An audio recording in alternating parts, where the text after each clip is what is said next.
ಶ್ರೀ ಗುರು ರಾಘವೇಂದ್ರಾಯ ನಮಃ. ಎಲ್ಲರಿಗೂ ನನ್ನ ನಮಸ್ಕಾರಗಳನ್ನ ತಿಳಿಸ್ತಾ, ಇವತ್ತು ಗುರುವಾರ ಜೊತೆಗೆ ನಿರ್ಜಲ ಏಕಾದಶಿ ಇದೆ. ನೀವೆಲ್ಲರೂ ಕೂಡ ಶ್ರದ್ಧಾ ಭಕ್ತಿ ನಿಷ್ಠೆಯಿಂದ ನಿರ್ಜಲ ಏಕಾದಶಿನ ಆಚರಣೆ ಮಾಡ್ತಿದ್ದೀರಾ ಅಂತ ಅನ್ಕೊಳ್ತೀನಿ.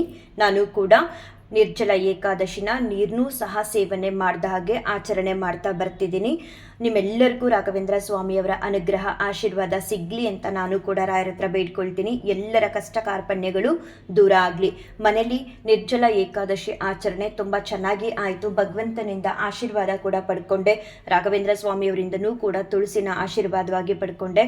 ಒಂದು ವಿಶೇಷ ಏನು ಅಂತ ಅಂದರೆ, ಮನೇಲಿ ನಡೆದಂಥ ಒಂದು ಚಿಕ್ಕ ಚಿಕ್ಕ ಅನುಭವಗಳು ಕೂಡ ನನಗೆ ಸಂತೋಷನ ತಂದುಕೊಡುತ್ತೆ. ಮತ್ತು ಆ ಅನುಭವಗಳು ಎಷ್ಟು ಸತ್ಯವಾಗಿರುತ್ತೆ ಅಂತ ಅಂದರೆ, ನಾನು ನಮ್ಮ ಊರಿಂದ ನಮ್ಮ ತೋಟದಲ್ಲಿ ಬೆಳೆದಿರುವಂತಹ ಮಾವಿನ ಹಣ್ಣುಗಳನ್ನ ತರಿಸಿದ್ದೆ. ಒಂದಷ್ಟು ಜಾಸ್ತಿನೇ ತರಿಸಿದ್ದೆ.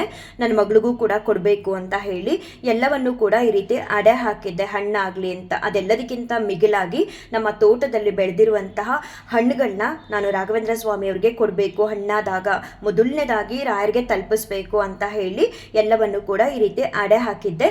ನಿನ್ನೆ ರಾತ್ರಿ ಅಷ್ಟರಲ್ಲೇ ಒಂದಷ್ಟು ಹಣ್ಣುಗಳು ಹಣ್ಣಾಗಿತ್ತು. ತಿನ್ನೋದಕ್ಕೂ ಮುಂಚೆ ನಾವು ಮೊದಲು ರಾಯರಿಗೆ ಕೊಡಬೇಕು ಅಂತ ಟೈಮ್ ನೋಡ್ತೀನಿ. ಆಲ್ರೆಡಿ ಒಂದು 9 o'clock ಆಗಿತ್ತು. ಮತ್ತು ದಶಮಿ ಕೂಡ ಶುರುವಾಗಿತ್ತು. ಏನು ಮಾಡೋದು ಸ್ವಾಮಿ ಅಂತ ಹೇಳಿಬಿಟ್ಟು ಒಂದು ಹಣ್ಣನ್ನ ಮೊದಲು ರಾಯರ ಮುಂದೆ ಇಟ್ಟೆ. ಜೊತೆಗೆ ಬೆಳಿಗ್ಗೆ ಇವತ್ತು ಏಕಾದಶಿ ಪೂಜೆಯಲ್ಲಿ ರಾಘವೇಂದ್ರ ಸ್ವಾಮಿಯವರಿಗೆ ನೈವೇದ್ಯ ಮಾಡಬಾರ್ದು. ಹಣ್ಣು ಅಂತ ಅಲ್ಲ, ಯಾವುದೇ ಒಂದು ಪ್ರಸಾದಗಳನ್ನ ಮಾಡಿ ಏಕಾದಶಿ ದಿನ ರಾಯರಿಗೆ ನೈವೇದ್ಯ ಮಾಡಬಾರ್ದು. ಸೊ ಪೂಜೆಲಿ ಏನು ಮಾಡಿದೆ, ಮತ್ತೆ ನಮ್ಮ ಊರಿಂದ ತಂದಿರೋ ಹಣ್ಣುಗಳಲ್ಲಿ ಒಂದೆರಡನ್ನ ಇಟ್ಟು ನಮ್ಮ ಮನೆ ದೇವರು ತಿಮ್ಮಪ್ಪನಿಗೆ ಮತ್ತು ಶ್ರೀಕೃಷ್ಣ ಪರಮಾತ್ಮನಿಗೆ ನೈವೇದ್ಯ ಮಾಡಿದೆ. ನೈವೇದ್ಯ ಮಾಡಾದ್ಮೇಲೆ ಜೊತೆಗೆ ಅವಲಕ್ಕಿ ಎಲ್ಲ ಇಟ್ಟು ನಾನು ಭಗವಂತನ ಹತ್ರ ಕೇಳ್ಕೊಂಡೆ, ಭಗವಂತ ಈ ಒಂದು ನೈವೇದ್ಯನ ಯಾವುದಾದ್ರೂ ಒಂದು ರೂಪದಲ್ಲಿ ಬಂದು ಸ್ವೀಕಾರ ಮಾಡಿದ್ರೆ ಎಷ್ಟು ಖುಷಿ ಆಗುತ್ತೆ ಗೊತ್ತಾ. ಇಷ್ಟು ದಿನ ಎಲ್ಲ ಸಾಮಾನ್ಯವಾಗಿ ನಾನು ಹೊರಗಡೆಯಿಂದ ಮಾವಿನ ಹಣ್ಣನ್ನು ತಂದು ನಿಮಗೆ ನೈವೇದ್ಯ ಮಾಡ್ತಿದ್ದೆ. ಆದರೆ ಈ ಸಲ ನಮ್ಮ ತೋಟದಲ್ಲಿ ಬೆಳೆದಿರುವಂತಹ ಮಾವಿನ ಹಣ್ಣುಗಳನ್ನ ತಂದು ನೈವೇದ್ಯ ಮಾಡಿದ್ದೀನಿ. ಭಗವಂತ ಇದನ್ನು ಸ್ವೀಕಾರ ಮಾಡಿದ್ರೆ ನೀವು ಯಾವುದಾದ್ರೂ ಒಂದು ರೂಪದಲ್ಲಿ ಬಂದು ತುಂಬ ಖುಷಿಯಾಗುತ್ತೆ ಅಂತ ಹೇಳಿ ನನ್ನ ಬೆಳಗಿನ ಸೇವೆನ ಮುಗಿಸ್ಕೊಂಡೆ. ಅದಾದ ಮೇಲೆ ನಾನು ಸುಮ್ಮನೆ ಕೂತಿದ್ದೆ. ಸುಮಾರು ಒಂದು 7-10 ಸಮಯದಲ್ಲಿ ಸಡನ್ನಾಗಿ ನಾನು ಈ ಕ್ಲಿಪ್ಪಿಂಗ್ಸ್ಗಳನ್ನೆಲ್ಲ ಆ್ಯಡ್ ಮಾಡ್ಕೊಂಡ್ಬಿಟ್ರೆ ಮಧ್ಯಾಹ್ನ ವಿಡಿಯೋ ಮಾಡೋದಕ್ಕೆ ಈಸಿ ಆಗುತ್ತೆ ಅಂತ ಹೇಳಿ ಕ್ಲಿಪ್ಪಿಂಗ್ಸ್ಗಳನ್ನೆಲ್ಲ ಆ್ಯಡ್ ಮಾಡ್ತಿದ್ದೆ. ಆಗ ಮಾವಿನ ಹಣ್ಣಿನ ಕ್ಲಿಪ್ಪಿಂಗ್ಸ್ ಕೂಡ ಹಾಕಿದೆ. ಈ ಥರ ನಮ್ಮ ತೋಟದಿಂದ ತಂದಿರೋ ಮಾವಿನ ಹಣ್ಣುಗಳನ್ನ ಇಟ್ಟು ಇವತ್ತು ನೈವೇದ್ಯ ಮಾಡಿದೆ ಅಂತ ಹೇಳೋಣ ಅಂತ ಅಂದ್ಕೊಳ್ತಾ ಇದ್ದೆ ಮನಸ್ಸಲ್ಲಿ. ಕ್ಲಿಪ್ಪಿಂಗ್ಸ್ನ ಜೋಡಿಸುವಾಗ ಅದೇ ಟೈಮ್ಗೆ ಒಂದು ದೊಡ್ಡ ಕೋತಿ ಮನೆ ಒಳಗಡೆ ಬಂದು ಎಷ್ಟು ಖುಷಿ ಆಯಿತು ನನಗೆ ಅಂತ ಅಂದರೆ, ಬಂದ ತಕ್ಷಣ ಅದು ತುಂಬ ದೊಡ್ಡದಾಗಿತ್ತು ಕೋತಿ. ಈಗ ಚಿಕ್ಕ ಚಿಕ್ಕ ಮರಿಗಳಾದರೆ ಒಂದು ರೀತಿ ನನಗೆ ಭಯ ಆಗೋದಿಲ್ಲ, ಅಷ್ಟು ದೊಡ್ಡ ಕೋತಿನ ನೋಡಿ ನನಗೊಂದು ಸೆಕೆಂಡ್ ಭಯ ಆಯಿತು. ಆದರೆ ತಕ್ಷಣ ಅನ್ನಿಸ್ತು, ನಾನಿವತ್ತು ಬೆಳಗ್ಗೆ ನೈವೇದ್ಯ ಮಾಡಿದ್ದೇನಲ್ಲ ಮಾವಿನ ಹಣ್ಣನ್ನು ಯಾಕೆ ಕೊಡಬಾರ್ದು. ನಾನು ಬೆಳಗ್ಗೆ ತಾನೇ ಭಗವಂತನ ಬಳಿ ಕೇಳ್ಕೊಂಡಿದ್ದೀನಿ, ಯಾವುದಾದ್ರೂ ಒಂದು ರೂಪದಲ್ಲಿ ಬಂದು ಈ ಮಾವಿನ ಹಣ್ಣನ್ನು ಸ್ವೀಕಾರ ಮಾಡಿ ಅಂತ. ನೋಡಿದ್ರೆ ಭಗವಂತ ಈ ರೂಪದಲ್ಲಿ ಬಂದಿದ್ದಾರೆ.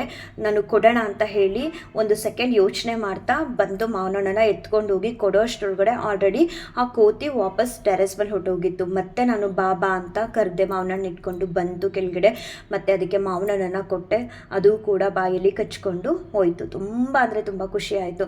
ನನಗೆ ಎಷ್ಟು ಖುಷಿ ಆಯಿತು ಇವತ್ತು ಅಂತಂದರೆ, ಚಿಕ್ಕ ಚಿಕ್ಕ ಅನುಭವಗಳು ಅಂತ ನಿಮ್ಗೆ ಅನ್ನಿಸ್ಬೋದು, ಆದರೆ ಆ ಚಿಕ್ಕ ಅನುಭವಗಳ ಹಿಂದೆ ಭಗವಂತನ ಬಾಂಧವ್ಯ ನಮ್ಮ ಜೊತೆ ಎಷ್ಟು ಅಗಾಧವಾಗಿರುತ್ತೆ ಅಂತಂದರೆ, ನಿಜವಾಗ್ಲೂ ಬೆಳಗ್ಗೆ ನಾನು ನೈವೇದ್ಯ ಮಾಡುವಂತಹ ಸಮಯದಲ್ಲಿ ಭಗವಂತ ಯಾವುದಾದ್ರೂ ಒಂದು ರೂಪದಲ್ಲಿ ಇವತ್ತು ಬಂದು ನೀವು ಇದನ್ನು ಸ್ವೀಕಾರ ಮಾಡಬಾರ್ದಾ, ಮಾಡಿದ್ರೆ ತುಂಬ ಖುಷಿ ಆಗುತ್ತೆ ಅಂತ ಕೇಳ್ಕೊಂಡಿದ್ದೆ. ಅದಕ್ಕೆ ತಕ್ಕ ಹಾಗೆ ಭಗವಂತ ಇವತ್ತು ಒಂದು ಕೋತಿ ರೂಪದಲ್ಲಿ ಬಂದು ನಮ್ಮ ತೋಟದಲ್ಲಿ ಬೆಳೆದಿರುವಂತಹ ಮಾವಿನ ಹಣ್ಣನ್ನು ತೊಗೊಂಡು ಹೋಗಿ ತಿಂದರು. ಟೆರೆಸ್ ಮೇಲೆ ಅದು ತಿಂದಿರೋ ಸಿಪ್ಪೆ ಎಲ್ಲ ಇತ್ತು. ನನಗೆ ನೋಡಿ ತುಂಬ ಅಂದರೆ ತುಂಬ ಖುಷಿ ಆಯಿತು. ಭಗವಂತ ಇದ್ದಾರೆ, ಭಗವಂತನ ನಾವು ನಂಬ್ತೀವಿ ಅನ್ನೋರಿಗೆ ಭಕ್ತಿಯಿಂದ ಭಗವಂತನ ಕರೆದಾಗ ಯಾವುದಾದ್ರೂ ಒಂದು ರೂಪದಲ್ಲಿ ಬಂದು ನಾವು ಮಾಡುವಂತಹ ಪೂಜೆ ಮತ್ತು ನಾವು ಮಾಡುವಂತಹ ನೈವೇದ್ಯನ ಸ್ವೀಕಾರ ಮಾಡ್ತಾರೆ ಅನ್ನೋ ಸತ್ಯ ಅರ್ಥ ಆಗುತ್ತೆ. ಇವತ್ತು ಗುರುವಾರ ಜೊತೆಗೆ ಏಕಾದಶಿ ಇರೋದ್ರಿಂದ ಈ ಒಂದು ಗುರುಸ್ತೋತ್ರನ ಭಕ್ತಿ ಶ್ರದ್ಧೆ ನಿಷ್ಠೆಯಿಂದ ಕೇಳಿಸ್ಕೊಡಿ. ಭಗವಂತ ನಿಮ್ಮೆಲ್ಲರಿಗೂ ಒಳ್ಳೇದು ಮಾಡಲಿ. ಹಾಗೆ ರಾಘವೇಂದ್ರ ಸ್ವಾಮಿಯವರ ಅನುಗ್ರಹ ಆಶೀರ್ವಾದ ನಿಮ್ಮೆಲ್ಲರ ಮೇಲೂ ಇರಲಿ. ಅಥ ಶ್ರೀ ರಾಘವೇಂದ್ರ ಸ್ತೋತ್ರಂ. ಶ್ರೀ ಪೂರ್ಣಬೋಧ ಗುರುತೀರ್ಥಪಯೋಬ್ಧಿಪಾರ ಕಾಮಾರಿಮಾಕ್ಷಮಿಷಮಾಕ್ಷಿರಸ್ಪೃಶಂತಿ ಪೂರ್ವೋತ್ತರಾಮಿತ ತರಂಗ ಜಲಸ್ವಹಂಸ ದೇವಾದಿ ಸೇವಿತ ಪರಾಗ್ರಿ ಪ್ರಯೋಜಲಗ್ನ ಜೀವೇಶ ಭೇದ ಗುಣಪೂರ್ತಿ ಜಗತ್ಸ ಸತ್ವ ನೀಚೋಚ್ಚಭಾವ ಮುಖನಗ್ರಣೈ ಸಮೇತ ದುರ್ವಾದಿಜಾಪತಿ ಗಿಲೈ ಗುರು ರಾಘವೇಂದ್ರ ವಾಗ್ದೇವತಾ ಸರಿದಂ ವಿಮಲೀಕರೋತು. ಶ್ರೀ ರಾಘವೇಂದ್ರ ಸಕಲ ಪ್ರದಾರ್ಥ ಸ್ವಭಾದ ಗಂಜದ್ವಯ ಭಕ್ತಿ ಮಧ್ಯ ಅಗಾದ್ರಿ ಸಂವೇದನ ದೃಷ್ಟಿ ವಜ್ರ ಕ್ಷಾಮ ಸುರೇಂದ್ರೋ ತುಮಾಂ ಸದಾಯಂ.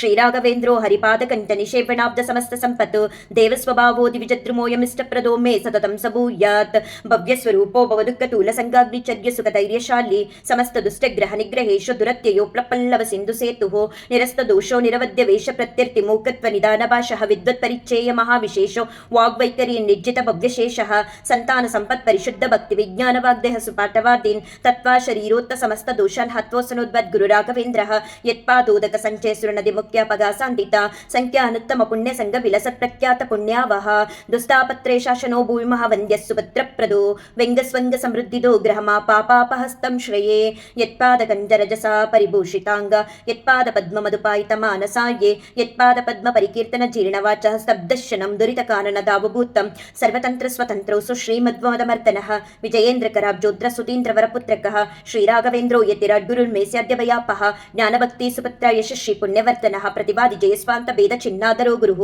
ಸರ್ವವಿದ್ಯ ಪ್ರವೀಣೋನ್ಯೋ ರಾಘವೇಂದ್ರಾನ್ಯ ವಿದ್ಯತೆ ಅಪರುಕ್ಷೀಕೃತ ಶೇಷ ಸಮುಪೇಕ್ಷಿತ ಭಾವಜಃ ಅಪೇಕ್ಷಿತ ಪ್ರದಾತ ಅನ್ಯೋ ರಾಘವೇಂದ್ರಾನ್ಯ ವಿದ್ಯತೆ ದಯಾ ದಾಕ್ಷಿಣ್ಯ ವೈರಾಗ್ಯ ವಾಕ್ಪಾಟೌ ಮುಖಾಂಕಿತಃ ಶಾಪಾನುಗ್ರಹ ಶಕ್ತೋನ್ಯೋ ರಾಘವೇಂದ್ರಾನ್ಯ ವಿದ್ಯತೆ ಅಜ್ಞಾನ ವಿಸ್ಮೃತಿ ಭ್ರಾಂತಿ ಸಂಶಯ ಅಪಸ್ಮೃತಿ ಕ್ಷಯ ತಂತ್ರ ಕಂಪವಚ ಕೌಂಟ್ಯ ಮುಖ ಯೇಚೇಂದ್ರಿಯೋದ್ಭವಃ ದೋಷಾಸ್ತೆ ನಾಶಮಾಯಾಂತೆ ರಾಘವೇಂದ್ರ ಪ್ರಸಾದತಃ ಶ್ರೀರಾಘವೇಂದ್ರಾಯ ನಮಃ ಇತ್ಯಷ್ಟಾಕ್ಷರ ಮಂತ್ರತಃ ಜಪಿತ ದ್ವಾಮಿತ ನಿತ್ಯಂ ಇಷ್ಟಾರ್ಥ ಸುರ್ಣ ಸಂಶಯಃ ಹಂತನಕ್ತಾಯ ಚ ದೋಷೋನ್ನಾತ್ಮಕ್ನಿಯ ಸಮದ್ಭವನ್ ಸರ್ವಾನಪಿ ಉಪಸ್ಥಾಚು ದದಾತಿ ಗುರುರಾತ್ಮವಿತು ಇತಿ ಕಾಲತ್ರಯೇ ನಿತ್ಯಂ ಪ್ರಾರ್ಥನಾಯಶ್ಕರೋತಿಶಃ ಇಹ ಮುದ್ರಾಪ್ತ ಸರ್ವೇಷ್ಟು ಮೋದತೇನಾತ್ರ ಸಂಶಯಃ ಅಗಮ್ಯ ಮಹಿಮಾ ಲೋಕೆ ರಾಘವೇಂದ್ರೋ ಮಹಾಶ್ರಯಃ ಶ್ರೀಮದ್ವಮದ ದುಗ್ಧಾಬ್ಧಿ ಚಂದ್ರೋವತು ಸದಾನಗಃ ಸರ್ವಯಾತ್ರಾ ಫಲಾವ್ಯಾಪ್ತಿ ಯಥಾಶಕ್ತಿ ಪ್ರದಕ್ಷಿಣಂ ಕರೋಮಿ ತವ ಸಿದ್ಧಸ್ಯ ವೃಂದಾವನಗತಂ ಜಲಂ ಶಿರಸಾಧಾರಯ ಮಧ್ಯ ಸರ್ವತೀರ್ಥಫಲಾಪ್ತಯೇ ಸರ್ವಾಭಿಷ್ಟಾರ್ಥ ಸಿದ್ಧರ್ಥಂ ನಮಸ್ಕಾರಂ ಕರೋಮ್ಯಹಂ ತವ ಸಂಕೀರ್ತನಂ ವೇದಶಾಸ್ತ್ರಾರ್ಥ ಜ್ಞಾನ ಸಿದ್ಧಯೇ ಸಂಸಾರೇಕ್ಷ ಸಾಗರೆ ಪ್ರಕೃತಿತೊಗಾದೆ ಸದಾ ದುಸ್ತರೆ ಸರ್ವವಂದ್ಯ ಜಲಗ್ರಹನುಪಮೈ ಕಾಮಾತಿ ಪಂಗಾಕುಲೆ ನಾನಾ ವಿಭ್ರಮೆ ದುರ್ಭ್ರಮೆ ಮಿತವಯಸ್ತೋಮಾದಿಕೇನೋತ್ಕಟೆ